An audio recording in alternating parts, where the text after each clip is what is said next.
সাঙ্গবের গল্পপাঠ চ্যানেলে আজকে আপনাদের জন্য রয়েছে লেখিকা লরেন ইনগলস ওয়াইল্ডারের লেখা লিটল হাউস সিরিজের পঞ্চম গল্প by the source of Silver Lake. আজকে রয়েছে দ্বিতীয় পর্ব। বিকেলে ওকে ঘোড়ায় চড়া শিখিয়ে দেবে বলে কথা দিল লেনা। খোলামেলা নিরহংকার মনের এই মেয়েটাকে খুব ভালো লেগে গেল লরার। বিকেলে জিনে ঘোড়াটার পিঠে তুলে দেওয়া হলো ওকে। উফ, ঘোড়ায় চড়া যে কত মজার তা কে জানতো। কখনো কেশর ধরে কোনো মতে ঝুলে থেকেছে, কখনো জোরে ছোটার জন্য হাঁক ছেড়েছে ইন্ডিয়ানদের মতো, কখনো দড়াম করে আছড়ে পড়েছে মাটিতে, তারপর আবার কারো সাহায্য ছাড়াই লাফিয়ে উঠেছে ঘোড়ার পিঠে। এক বিকেলেই ছাত্রীকে রীতিমতো শিক্ষিত করে তুলেছে লেনা। দুজনে ঘোড়া নিয়ে এতই মগ্ন ছিল যে সাপারের জন্য আর ডোসিয়ার ডাক শুনতেই পেল না কেউ। শেষে বাবা বেরিয়ে এসে ইন্ডিয়ানদের মতো বিকট হাঁক ছাড়ল। তখন কানে বাতাস গেল। খাওয়ার টেবিলে বসে হাঁ হয়ে চেয়ে রইল মা লড়ার দিকে, যেন চিনতে পারছে না নিজের মেয়েকে। আশ্চর্য ডোসিয়া, মাত্র একটা দিনেই পুরোপুরি বুনো ইন্ডিয়ান হয়ে গেল নাকি মেয়েটা? ও আর লেনা টাকার এপিটোপিট। এই একটা মাত্র দিনই নিজের খুশি মতো চলার সুযোগ পেয়েছে মেয়েটা। গত 3টে মাস তো কাজের চাপে পেট সোজা করানোর সময় পায়নি লেনা। অবশ্য পরের 3টে মাসও পাবে না। 4 পরদিন সকালে আবার ওয়াগনে চাপল ওরা। মালপত্র নামানো হয়নি, তাই ঘুম থেকে উঠেই রওনা হতে হলো না। বিক্সিও রিভার পেরিয়ে যেতে হবে পশ্চিমে। দেখা গেল বিরাট নদীটা এখন প্লাম ক্রিকের চেয়ে মোটেই বড় বা গভীর নয়। নদী পেরিয়ে আর কোনো রাস্তা নেই। বিশাল প্রেয়ারির মাঝখান দিয়ে গাড়ির চাকার আবছা দাগ দেখে এগোতে হচ্ছে। কোথাও মানুষজন বা বসতির কোনো চিহ্ন নেই। দুপুরবেলা ওয়াগন থামিয়ে খেয়ে নিল ওরা। ঘোড়াদেরও খাইয়ে নিল, কারণ পরে 30 মাইল কোথাও জল পাওয়া যাবে না। বিকেল গড়িয়ে যখন সন্ধে হয় তখন দেখা গেল একজন ঘোড়সওয়ার আসছে ওদের পিছু পিছু। লোকটার হাব ভাব বিশেষ সুবিধের মনে হলো না। সিলভার লেক আর কত দূর চার্লস? জানতে চাইল মা। 10 মাইল জবাব দিল বাবা। এর মধ্যে আর কোথাও কোনো বসতি নেই? না। বাবা যতবার পিছন ফিরে চাইছে ততবারই লাগামের দড়ি ঝাঁকিয়ে আরও জোরে ছোটার ইঙ্গিত করছে ঘোড়াগুলোকে। কিন্তু ওয়াগনের জোতা ঘোড়ার পিঠে সওয়ারি নেওয়া ঘোড়ার সঙ্গে পারবে কেন? ক্রমে এগিয়ে আসছে পিছনের ঘোড়াটা। অনেক কাছে চলে এসেছে লোকটা এখন। লোকটার কোমরের দুই পাশে 2টো পিস্তল ঝুলানো দেখতে পেল লরা। বাবার কাছে অবশ্য অস্ত্র আছে, জানে লরা, কিন্তু কোথায় রেখেছে ওটা বুঝতে পারছে না। কোনো প্রশ্ন না করে চুপ করে থাকলো। হঠাৎ পিছনে তাকিয়ে আরও একজন ঘোড়সওয়ারকে দেখতে পেল লরা। লাল শার্ট পরে আছে দ্বিতীয়জন, আস্তে একটা সাদা ঘোড়ায় চেপে, খুবই দ্রুত। কাছের লোকটাকে ধরে ফেললো পেছনের জন। এখন একসাথে আসছে ওরা। নিচু গলায় মা বলল, ওরা এখন 2 জন চার্লস। ভয় পেয়ে মেরি বলল, কি হয়েছে লরা, ব্যাপারটা কি? চট করে পিছনে তাকালো বাবা। মুহূর্তে স্বস্তি ফুটে উঠল বাবার চেহারায়। আর চিন্তা নেই, ও হচ্ছে বিগ জেরি। কে? জানতে চাইল মা। ও একজন হাফ ব্রিড ফ্রেঞ্চ আর ইন্ডিয়ানের মিশেল, বলল বাবা। জুয়ারি, কেউ কেউ বলে ঘোড়াচোর, তবে খুব ভালো লোক, অন্তত আমার সঙ্গে তো ভালো। ও কাছে পিঠে থাকতে আমাদের কোনো ক্ষতি হবে না। অবাক চোখে বাবার দিকে চেয়ে রইল মা। কিছু বলার জন্য মুখ খুলেও বন্ধ করে ফেলল আবার। রাইডাররা ওয়াগনের পাশে চলে এলো। একটা হাত তুলে বাবা বলল, হ্যালো জেরি। হ্যালো ইনগলস, উত্তর দিল বিগ জেরি। ওয়াগনের পাশে পাশে চলছে। অপর লোকটা বিতৃষ্ণ দৃষ্টিতে ভ্রু কুচকে একবার ওদের দিকে চেয়ে ঘোড়ার গতি বাড়িয়ে গিয়ে চলে গেল সামনে। বিগ জেরিকে দেখতে ঠিক ইন্ডিয়ানদেরই মতো, লম্বা এবং চওড়া হলেও গায়ে মেয়েদের চিহ্ন নেই। বাদামি গায়ের চামড়া, কালো কালো লম্বা চুল উঠছে হাওয়ায়, হ্যাট নেই মাথায়, ঘোড়ায় জিন বা লাগামও নেই। কয়েক সেকেন্ড পাশাপাশি চলার পর গতি বাড়িয়ে এগিয়ে গেল জেরি। সোজা অস্তগামী সূর্যের দিকে চলতে চলতে একসময় অদৃশ্য হয়ে গেল দৃষ্টিসীমার বাইরে। মা ভয় পাচ্ছে, ডাকাতটা সুযোগ পেলে আবার ফিরে আসবে। কিন্তু বাবা বলল, তুমি কিচ্ছু ভেবো না ক্যারোলিন, বিগ জেডি আছে ওর পিছনে। আমরা নিরাপদে ক্যাম্পে না পৌঁছানো পর্যন্ত থাকবে ওর সঙ্গী। মা কিছু বলল না, কিন্তু লরা জানে তার মনের কথা। প্লাম ক্রিক ছেড়ে নড়তে চায়নি মা। এরকম চোর ডাকাত ভরা নির্জন প্রান্তরে সাঁঝ রাত্রে অনিশ্চিন্ত পথ চলা মার মোটেই পছন্দ নয়। মাথার উপর রাজহাঁসের ডাক শোনা গেল। বিরাট একটা ঝাঁক চলেছে সিলভার লেকের দিকে। একটা দুটো করে অনেক তারা ফুটল আকাশে। গড়গড়িয়ে এগিয়ে চলেছে ওয়াগন, বহু দূরের কয়েকটা আলো লক্ষ্য করে। ঢুলছিল। গাড়ি থামতেই চমকে চোখ মেলল লরা। দেখল একটা কুটিরের দরজা খোলা, তাইতে উজ্জ্বল আলো আসছে। আর সেই আলোর মধ্যে দিয়ে হাসতে হাসতে এগিয়ে আসছে। আরে ওটা কে? হ্যাঁ, আঙ্কেল হেনরি যে। তাহলে আঙ্কেল হেনরির বাড়িতে বেড়াতে এসেছে ওরা। কিন্তু সে তো বিগুডসের জঙ্গলে। প্রেয়ারিতে চলতে চলতে হঠাৎ বিগুডসে পৌঁছলো কি করে ওরা? আরে হেনরি! বিস্ময় প্রায় চেঁচিয়ে উঠল মা। হেসে উঠল বাবা। কি কেমন চমকে দিলাম ক্যারোলিন? হেনরির কথা বলিনি তোমাকে, অবাক করে দেব বলে। সত্যি অবাক হয়েছি, আশ্চর্য। লম্বা চওড়া আরেক লোক হাসতে লড়ার দিকেছে। হঠাৎ চিনতে পারল লড়া, এ হচ্ছে সেই চার্লি, জয় খেতে যাকে কামড়ে দিয়েছিল হাজার হাজার হলুদ জ্যাকেট পরা সৈনিক ভীমরুল। হ্যালো আদবোতল, হ্যালো মেরি। আরে সেই ছোট্ট ক্যারি এত বড় হয়ে গিয়েছে। খুঁড়তুতো বোনদের সবাইকে নামতে সাহায্য করলো চার্লি। আঙ্কেল হেনরি গ্রেসকে ধরল। বাবা নামতে সাহায্য করলো মাকে। এইবার কুটির থেকে বেরিয়ে এলো খুঁড়তুতো বোন লুইজা। হই হই করে সবাইকে খেদিয়ে নিয়ে গেল কুটিরের ভেতর। কাজিন লুইজা আর চার্লি দুজনেই বড় হয়ে গিয়েছে। ওরা এখানে একটা বোর্ডিং চালায়। কাজের লোকেদের জন্য খাবার সংগ্রহ ও রান্না করে পরিবেশন করাই ওদের কাজ। রাতের খাওয়া সেরে লোকজন সবাই এখন ঘুমোতে গিয়েছে বাঙ্ক হাউসে। কথার ফাঁকে ফাঁকে গরম করে রাখা খাবার সাজিয়ে ফেলল লুইজা টেবিলে। খাওয়া দাওয়ার পর একটা বাতি হাতে বাবার জন্য তৈরি করা কুটিরে পৌঁছে সবাইকে দিয়ে এলো আঙ্কেল হেনরি। সব নতুন কাঠ দিয়ে তৈরি। ক্যারোলিন, কীরকম পরিষ্কার পরিচ্ছন্ন বলো তো, বলল আঙ্কেল হেনরি। আলো উঁচু করে দেখালো ঘরের ভিতরটা। একপাশে একটা বাঙ্ক বাবা মার জন্য, অপর দেওয়ালে উপর নিচে দুটো বাঙ্ক, একটা লড়া আর মেরে, অপরটা ক্যারি আর গ্রেসের। কৃতজ্ঞ চিত্তে শুয়ে পড়ল ওরা যার যার বিছানায়। লেপ টেনে নিল নাক পর্যন্ত। বাবা নিভিয়ে দিল বাতি। কয়েকদিন পর জিন আর লিনাকে নিয়ে ক্যাম্প সাইডে পৌঁছল আন্ডোসিয়া। সঙ্গে এনেছে দুটো গরু। বলল, এর একটা তোমার চার্লস, এখানে দুধ পেতে হলে গরু পালতেই হবে। আন্ডোসের ওয়াগনের পিছন থেকে একটা গরুর গলায় বাঁধা রশি খুলে নিয়ে লড়ার হাতে ধরিয়ে দিল বাবা। এই নাও লড়া, গরুর দায়িত্ব নেওয়ার মতো বয়স হয়েছে তোমার।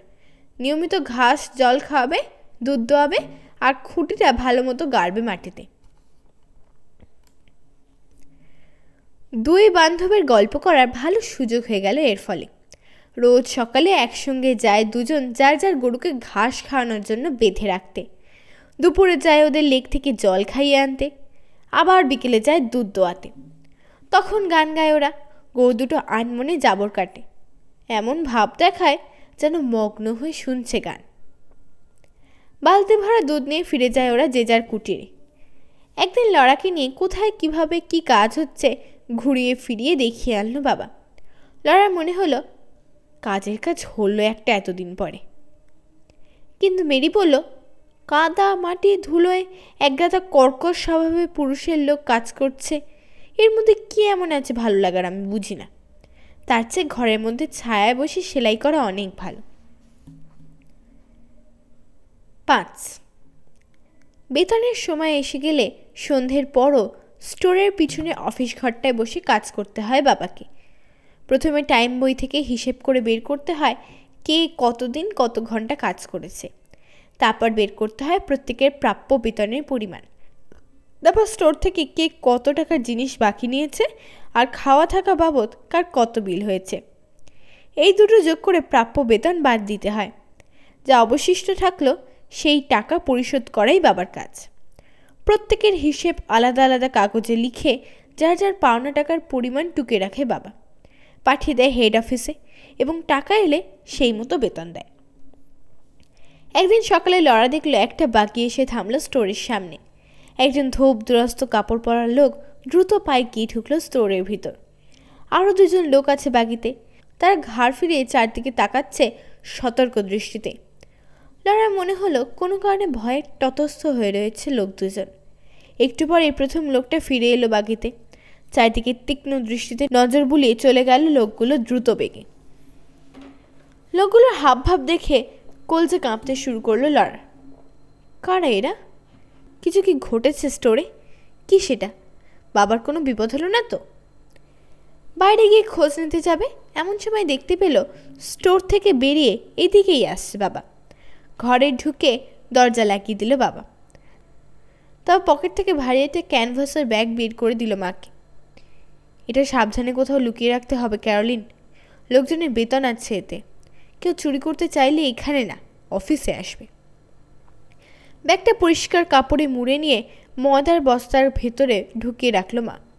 বলল, কেউ ভাবতেও পারবে না এখানে টাকা থাকতে পারে। একটু আগে যে এসেছিল ওই লোকটাই টাকাটা দিয়ে গেল, তাই না বাবা? জিজ্ঞেস করলো লড়া। হ্যাঁ, ও হচ্ছে পে মাস্টার, বলল বাবা। সঙ্গের লোকগুলো তো ভয় পাচ্ছিল কেন? ভয় পাচ্ছিল এই কথা কিন্তু ঠিক বলা যায় না, বলল বাবা। ওদের দায়িত্ব হচ্ছে পে মাস্টারকে গার্ড দিয়ে রাখা, যাতে কেউ টাকাগুলো কেড়ে নিতে না পারে। সাবধান ছিল, তাতে কোনো সন্দেহ নেই, কিন্তু ক্যাম্পের বেতন হাজার হাজার ডলার রয়েছে ওই লোকটার কাছে। কেউ কেড়ে নিতে চাইলে মুহূর্তে অস্ত্রশস্ত্র বের করবে ওরা। ওরা স্টোরে ফিরে যাওয়ার সময় তার হিপ পকেটে রাখা রিভলভারের হ্যান্ডেলটা দেখতে পেল লড়া। বুঝতে পারল বাবাও আসলে ভয় পাচ্ছে না, সাবধানতা অবলম্বন করছে কেবল। দরজার উপর ঝুলিয়ে রাখা রাইফেলটার দিকে চোখ গেল লড়ার। দরজার পাশে দাঁড় করানো বন্দুকটা দেখল। মা জানে ওগুলো চালাতে, ডাকাতি হওয়ার ভয় নেই। সেই রাত্রে বারবার ঘুম ভেঙে গেল লড়ার। খেয়াল করলো বাবাও বাঙ্কে এপাশ এপাশ ফিরছে। মদার বস্তার টাকাগুলো থাকায় অন্যরকম লাগছে আজকের রাতটা। যদি কারো বোঝার উপায় নেই কোথায় রাখা আছে ওগুলো, কিন্তু তবুও একটা চাপা অস্বস্তি বোধ করছে সবাই। খুব ভোরে উঠে থলেটা স্টোরে নিয়ে গিয়ে রাখলো বাবা, কারণ আজই বেতনের দিন। প্রাতরাশের পর একজন একজন করে ভিতরে ঢুকলো। তারপর বেরিয়ে এসে এখানে ওখানে জটলা পাকিয়ে মেতে উঠল গল্প গুজবে। আজ বেতনের দিন, কাজ করবে না কেউ। রাতের খাবার খেয়ে বাবা বলল আবার তাকে অফিসে যেতে হবে, কারণ পুরো মাসের বদলে কেবল 2 সপ্তাহের বেতন পেয়ে কেউ কেউ নাকি অসন্তুষ্ট। 1 মাসের বেতন দেওয়া অসুবিধা কি? জিজ্ঞেস করলো লড়া। এতগুলো লোকের বেতনের হিসেব কষতে তো অনেক সময় লাগবে। আমি রিপোর্ট দিলে তবে না পে মাস্টার সেই হিসেবে টাকা আনবে। সেজন্য 15 দিন সবসময় পিছিয়ে থাকে বেতনের হিসেব। আজ পর্যন্ত যার যা পাওনা হয়েছে সেটা দিতে পারবো ঠিক 15 দিন পর। কেউ কেউ বুঝতে চায় না, কিছুতেই, কিংবা চেষ্টা করেও বুঝতে পারে না। ওরা চায় গতকাল পর্যন্ত যা পাওনা হয়েছে ওদের দিয়ে দেওয়া হোক। এজন্য কি ওরা তোমাকে দায়ী মনে করে? এবার প্রশ্ন হল মেরি। হয়তো করে, কিন্তু জানি না, বলল বাবা। যাই, কিছু হিসেব বাকি আছে, সেরে ফেলি কি। কাজকর্ম সেরে গ্রেসকে নিয়ে রকিং চেয়ারে দোল দিয়ে ঘুম পাড়াচ্ছে মা। লরা আর মেরি বসে আছে দরজার পাশে বাইরে। 1-2 করে তারা ফুটছে আকাশে। স্টোরের ভিতর বাতি জ্বেলেছে বাবা। হঠাৎ ডাকলো লরা, মা দেখো, একদল লোক। অনেক লোক ভিড় করেছে স্টোরের সামনে। কেউ কোনো শব্দ করছে না, কিন্তু ভিড় বাড়ছে দ্রুত। অন্ধকারে জড়ো হচ্ছে ওরা যেন এক অশুভ উদ্দেশ্যে। চট করে গ্রেসকে বিছানায় শুইয়ে দিল মা। দেখলো ভিড়টাকে, নিচু গলায় বলল, তোমরা ভিতরে চলে এসো। ওরা ভিতরে আসতেই দরজা ভিড়িয়ে দিল মা, শুধু সামান্য একটু ফাঁক করে রাখলো দেখার জন্য। ক্যারিকে নিয়ে চেয়ারে বসলো মেরি, কিন্তু লড়াও মায়ের পাশাপাশি থেকে চোখ রাখলো দরজার ফাঁকে। দুজন লোক ধাপ পেয়ে উঠে দরজায় কিল দিল। দলের সবাই চুপ। একটু পর আবার 2 থাবড়া দিল ওরা দরজায়। একজন হাঁকল, অ্যাঙ্গেলস, দরজা খোলো। খুলে গেল দরজা। বাতির আলোয় দেখা গেল দরজায় এসে দাঁড়িয়েছে বাবা। পিছনে হাত নিয়ে দরজাটা বন্ধ করে দিল বাবা। যে দু একজন দরজায় ধাক্কা দিয়েছিল তারা পিছিয়ে ভিড়ে মিশে গিয়েছে। দুই পকেটে হাত ভরে ধাপের উপর দাঁড়িয়ে রয়েছে বাবা। শান্ত গলায় বলল, হ্যালো বয়স, বলো কি চাই, কি সমস্যা তোমাদের? ভিড়ের মধ্যে থেকে একটা গলা ভেসে এলো, আমাদের বেতনটা চাই। আরও কয়েকটা গলা শোনা গেল, পুরো বেতন, বাকি 15 দিনের বেতন যেটা তুমি রেখে দিয়েছ। আমাদের বেতন আদায় করে তবে ছাড়বো আমরা। 2 সপ্তাহ পরে পাবে সেটা, তোমাদের টাইম চেক তৈরি হয়ে গেলেই পেয়ে যাবে। এবার আরও কয়েকজন গর্জে উঠল, আমাদের পাওনা টাকা আমরা এক্ষুনি চাই। ধারায় পায় ছাড়ো ইংলস, এখনই দিতে হবে আমাদের বেতন। কি করে দেব বলো? শান্ত গলায় বলল বাবা। পেমাস্টার না এলে আমি টাকা পাবো কোথায়? গুদাম খুলে দাও, চেঁচিয়ে উঠল একজন। এইবার একসঙ্গে হল্লা করে উঠল সবাই, ঠিক ঠিক, স্টোর খুলে দাও, তাহলেই চলবে। খোলো গুদাম। অসম্ভব, সেটি হচ্ছে না, শান্ত গলায় বলল বাবা। কাল সকালে এসো, তোমাদের যার যা দরকার নিতে পারবে, লেখা থাকবে তোমাদের অ্যাকাউন্টে। খোলো গুদাম, ধমকে উঠল একজন। তা নইলে আমরা খুলছি। জনতার মধ্যে থেকে একটা হিংস্র গর্জন উঠল। একসঙ্গে এগোলো ওরা বাবার দিকে। নিচে হয়ে দরজা নিয়ে বেরিয়ে যাওয়ার চেষ্টা করলো লড়া, কিন্তু মা ওর কাঁধ টেনে পিছিয়ে রাখল। যেতে দাও, আমাকে যেতে দাও, ফোঁপাচ্ছে লড়া। মারবে ওরা বাবাকে, ছাড়ো আমাকে। চুপ, অদ্ভুত একটা সুরে বলল মা, একদম চুপ। আই, সরে দাঁড়াও, বাবার গলার আওয়াজ শোনা গেল। আমার দিকে এসো না, পরে কিন্তু পস্তাবে। এবার জটলার পিছন থেকে একটা ভারী কণ্ঠ শোনা গেল, কি ব্যাপার, কি হচ্ছে ওখানে? অন্ধকারে লাল শার্ট দেখতে না পেলেও মাথাটা সবার মাথা ছাড়িয়ে গিয়েছে দেখে লড়া চিনতে পারল বিগ জেরিকে। বেশ কিছুটা দূরে ওর সাদা ঘোড়াটাকেও দেখতে পেল আবছা মতো। কয়েকজন একসঙ্গে কথা হলো, সব শুনে হা হা করে হেসে উঠল বিগ জেরি। আরে বুদ্ধুরা, হাসতে হাসতেই বলল বিগ জেরি, এখন জয়জরি করতে গেলে গোলাগুলি হবে, কি দরকার ঝামেলায় যাওয়ার? কাল দেবে বলেছে তো কাল নিতে অসুবিধা কি? ও তো আর মাল নিয়ে পালিয়ে যেতে পারবে না, কালও থাকবে সব, যার যা খুশি নেব আমরা কাল, নিজেদের বিবেক ছাড়া বাধা দেওয়ার কেউ নেই। খুবই অমার্জিত ভাষা ব্যবহার করেছে বিগ জেরি। ভুরে ভুরে অশ্লীল শব্দ ফুটন্ত খোঁড়ের মতো বেরোচ্ছে ওর মুখ দিয়ে। কিন্তু ওসব কিছুই খেয়াল করল না লড়া। মনটা ভেঙে গিয়েছে ওর বিগ জেরিকে বাবার বিরুদ্ধে দাঁড়াতে দেখে। ভিড় এখন বিগ জেরিকে ঘিরে, কয়েকজনকে নাম ধরে ডেকে কথা বলছে জেরি। মদ, তাস, ফুর্তির কথা বলছে। বেশ কয়েকজন ওর সঙ্গে চলল বাঙ্ক হাউসের দিকে, বাকিরা ছোটো ছোটো দলে ভাগ হয়ে চলে গেল এদিক ওদিক। দরজাটা বন্ধ করে মা বলল, যাও লড়া, শুয়ে পড়ো। সকালে উঠে একটা উত্তেজনার আভাস পাওয়া গেল ক্যাম্প এলাকায়। উঁচু গলায় কথা বলছে লোকজন। দেখা গেল বাঙ্ক হাউস থেকে বেরিয়ে এলো বিগ জেরি। লাফিয়ে নিজের সাদা ঘোড়ায় উঠে ডাকলো সবাইকে, চলে এসো, মজা লুটতে হলে চলে এসো আমার সঙ্গে। বুনো হাঁক ছাড়ল সে, তারপর রওনা হয়ে গেল পশ্চিমে। সবাই ছুটে গেল আস্তাবলের দিকে, যার যার ঘোড়ায় চড়ে পিছু নিল বিগ জেরি। 2 মিনিটের মধ্যে ফাঁকা হয়ে গেল ক্যাম্প। দেখা গেল স্টোর থেকে বেরিয়ে বোর্ডিং হাউসের দিকে যাচ্ছে বাবা। ওখান থেকে বেরিয়ে এলো ফরম্যান ফ্রেড। বাবার সঙ্গে 1 মিনিট কথা বলে আস্তাবল থেকে নিজের ঘোড়াটা নিয়ে সেও চলে গেল পশ্চিম দিকে। হাসতে হাসতে ঘরে ফিরে এলো বাবা। মা হাসির কারণ জিজ্ঞেস করায় বলল, ওই বিগ জেরি সব কটা বদমাশকে সরিয়ে নিয়ে গেল অন্যদিকে। কোন দিকে? তীক্ষ্ণ কণ্ঠে জানতে চাইল মা। স্টেভেন্সের ক্যাম্পে গোলমাল হয়েছে, চারদিকের ক্যাম্প থেকে ওদিকে ছুটছে সবাই, এদেরকেও নিয়ে গেল বিগ জেরি। সারাটা দিন নীরব থাকলো গোটা ক্যাম্প। লড়া বা মেরি কেউ বের হলো না, কারণ কখন কি হয় কেউ তো বলতে পারে না। স্টিভেন্সে কি ঘটছে জানা যাচ্ছে না। সারা দিন উদ্বেগের মধ্যে কাটল মার। নিজের অজান্তেই থেকে থেকে দীর্ঘশ্বাস ফেলল। সন্ধ্যের পর ফিরে এলো লোকগুলো, অনেক শান্ত হয়ে গিয়েছে এখন। ঘোড়া রেখে সোজা গিয়ে ঢুকলো বোর্ডিং হাউসে। ওখান থেকে খেয়ে চলে গেল বাঙ্ক হাউসে নিজ নিজ বিছানায়। অনেক রাত্রে বাবা যখন স্টোর থেকে ফিরল, লরা আর মেরি তখনও জেগে।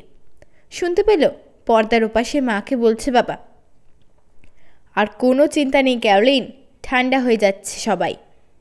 হাই তুলে জুতো খোলার জন্য ঢুকলো বাবা। ওরা ওখানে গিয়ে কী করলো চার্লস? কেউ জখম হয়নি তো? শুধু একজন নিজেদের মধ্যে লেগে গিয়েছিল, তাই একজন জখম হয়েছে। ওকে একটা ওয়াগানে তুলে পূর্বে রওনা হয়ে গিয়েছে কয়েকজন ডাক্তারের খোঁজে, তারপর পেমাস্টারকে ফাঁসিতে। এত ভেঙে পড়ো না ক্যারোলিন, আর বেশি দিন নেই, এদিকের কাজ প্রায় শেষ। কিছুদিনের মধ্যেই উঠে যাবে ক্যাম্প, আমরাও আমাদের হোমস্টে খোঁজা শুরু করব। কবে থেকে খুঁজতে শুরু করবে জিজ্ঞেস করলো মা। ক্যাম্প ভাঙার সঙ্গে সঙ্গে। বুঝতেই তো পারছো, এখন স্টোর ছেড়ে এক পাও নড়া সম্ভব নয়। হ্যাঁ বুঝতে পারছি। পেমাস্টারকে যারা খুন করলো তাদের কিছু হলো না? খুন করেনি তো, বাবা বলল, করতে গিয়েছিল। ওখানে ওদের একই দাবি, গতকাল পর্যন্ত যা পাওনা হয়েছে দিয়ে দাও। ওখানে 350-র মতো লোক, বেশিরভাগই পিস্তল ঝোলায় কোমরে। ওদের ভয় দরজায় তালা দিয়ে একটা ফোকর দিয়ে বেতন দেয় ওখানকার পেমাস্টার। পুরো মাসের বেতন দেওয়া সম্ভব নয় শুনে খেপে গেল ওরা। এদিকে হই হল্লা করতে করতে ওদের নিজেদেরই দুজনের মধ্যে ঝগড়া বেঁধে গিয়ে একজন দাড়িপাল্লার বাটখারা তুলে মেরে দিয়েছে আরেকজনের মাথায়। কাটা কলা গাছের মতো ধপাস করে পড়েছে লোকটা। বাইরে নিয়ে অনেক সাধ্য সাধনা করেও জ্ঞান ফিরছে না দেখে খোঁজ পড়ল যে মেরেছে তার। কিন্তু তাকে তখন কোথায় পাবে? সে তো পালিয়েছে। কাছে একটা রশি নিয়ে তার পিছনে ছুটল সবাই, কিন্তু সে তখন এই মুল্লুকে আছে নাকি? দুপুর পর্যন্ত অনেক খোঁজাখুঁজি করে হয়রান হয়ে শেষে একজনের মাথায় বুদ্ধি এলো, আয় পেমাস্টারকেই ঝুলিয়ে দিই, হয় পুরো বেতন দেখ, নয়তো ঝুলে মরুক। যেমন ভাবা তেমনই কাজ। দুজন হাতের তক্তা সরিয়ে ঢুকে পড়ল ভিতরে, তারপর দড়ি ফাঁস পরিয়ে দিল তার গলায়। থামো, বাধা দিল মা। মেয়েরা সব জেগে। আরে বললে কোনো ক্ষতি নেই, হাসল বাবা। বার দুয়েক গলায় টান পড়তেই ওদের দাবি মেনে নিয়েছে পেমাস্টার। ফাঁসি দেয়নি তাহলে? খুশির সঙ্গে বলল মা। না, ওদিকে কয়েকজন মিলে স্টোরের দরজা ভেঙে ফেলেছে দেখে দরজা খুলে দিয়েছে স্টোর কিপার। ভিতরে ঢুকে একজন পেমাস্টারের গলার দড়ি কেটে দিতেই যে যত টাকা দাবি করেছে দিয়ে দিয়েছে সে। এই ফাঁকে অন্যান্য ক্যাম্পেরও কয়েকজন বেতন নিয়ে গিয়েছে ওখান থেকে। টাইম চেকমেক সব চুলোই গিয়েছে। ছি, বলে উঠল লরা, আমি হলে কিছুতেই দিতাম না, কিছুতেই না। কি কিছুতেই দিতে না লরা? পর্দা সরিয়ে জিজ্ঞেস করলো বাবা। বেতন আমাকে বাধ্য করতে পারতো না ওরা, তোমাকে যেমন পারেনি। এখানকার চেয়ে অনেক বড় দল ছিল ওটা আধবোতল, বেশিরভাগই মাতাল ছিল। তার উপর ওখানে পেমাস্টার বিগজারির সাহায্য পায়নি। কিন্তু তুমি হলে নিশ্চয়ই দিতে না বাবা, জোরের সঙ্গে বলল লরা। আস্তে, বকা দিল মা, গ্রেসকে জাগিয়ে দেবে। আমার ধারণা ঠিক কাজই করেছে পেমাস্টার, মরা সিংহের চেয়ে জ্যান্ত কুকুরও ভালো। এবার ঘুমাও দেখি লরা। আর একটা প্রশ্ন মা, ফিস করে জানতে চাইল মেরি। কি করে দিল? টাকা পেল কোথায়? অর্ধেক বেতন তো আগেই দিয়ে দিয়েছিল। ও হ্যাঁ, তাই তো, কোথায় পেল টাকা চার্লস? জিজ্ঞেস করলো মা। স্টোর থেকে, বলল বাবা। বেতনের প্রায় সব টাকাই ততক্ষণে স্টোরে ফিরে এসেছে। টাকা পাওয়ার সঙ্গে সঙ্গে খরচ শুরু করে ওরা, শেষ না হলে থামে না। মাঝে পর্দাটা ছেড়ে দিয়ে বলল, এবার ঘুমিয়ে পড়ো মেয়েরা।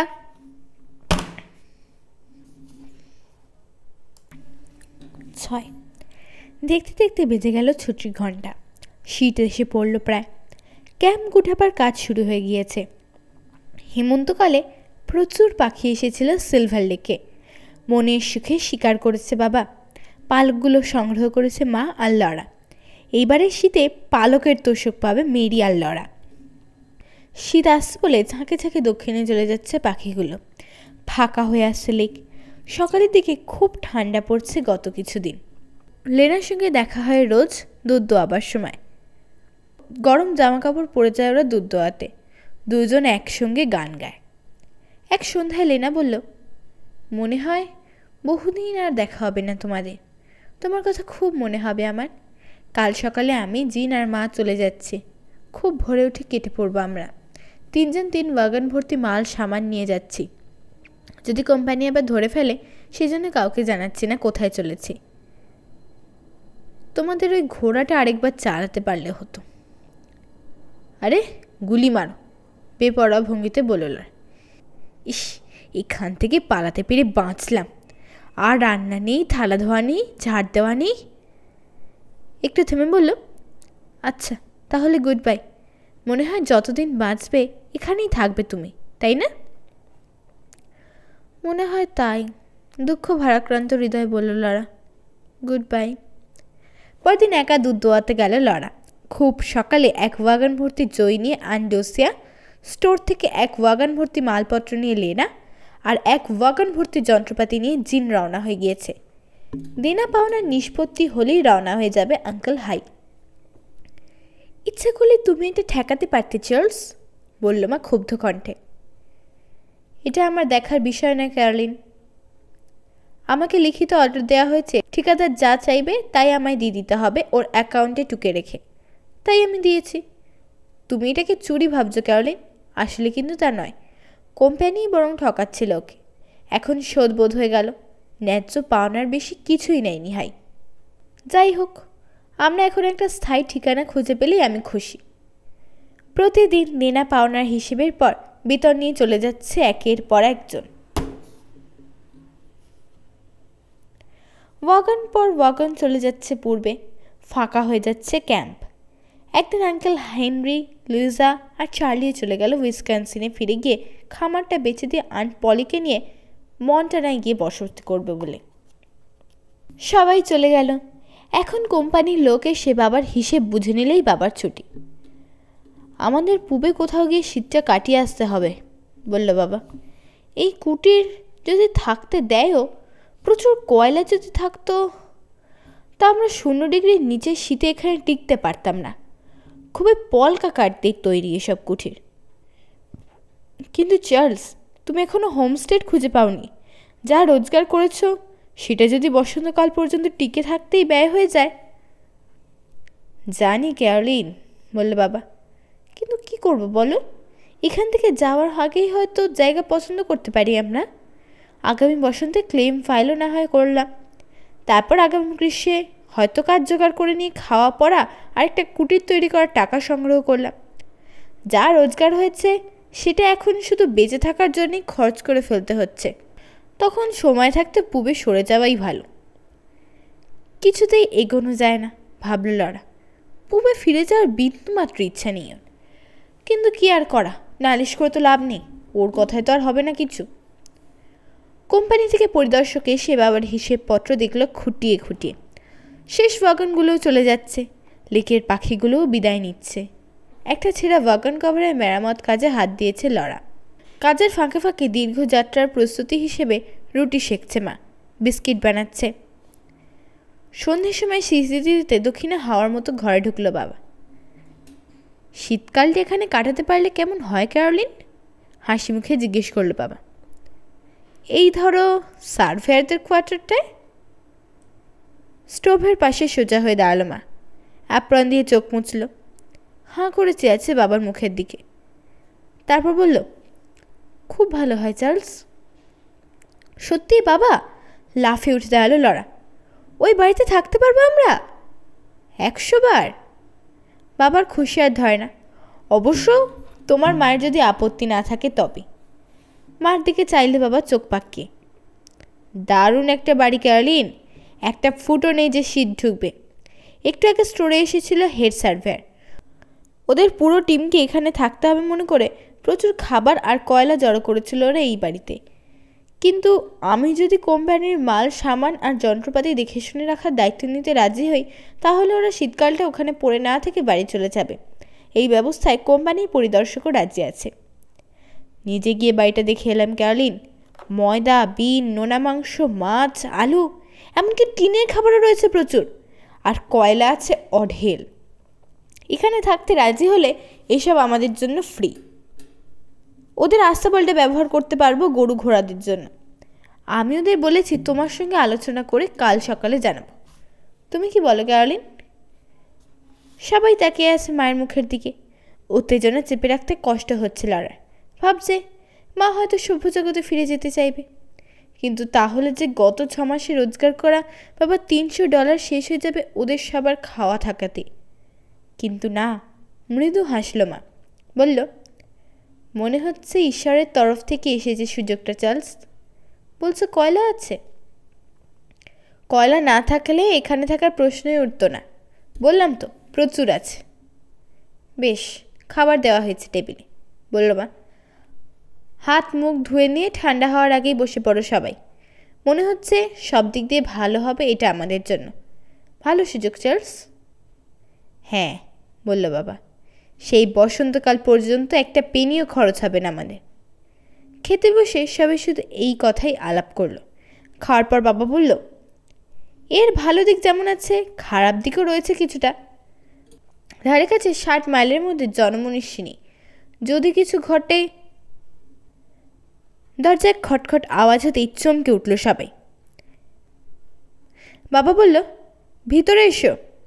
বলতে বিশাল চেহারার এক লোক ঢুকলো ভিতরে। পুরো কোট আর মাফলার পরে আছে লোকটা। চিবুকে সামান্য একটু কালো দাড়ি, গাল দুটো লাল।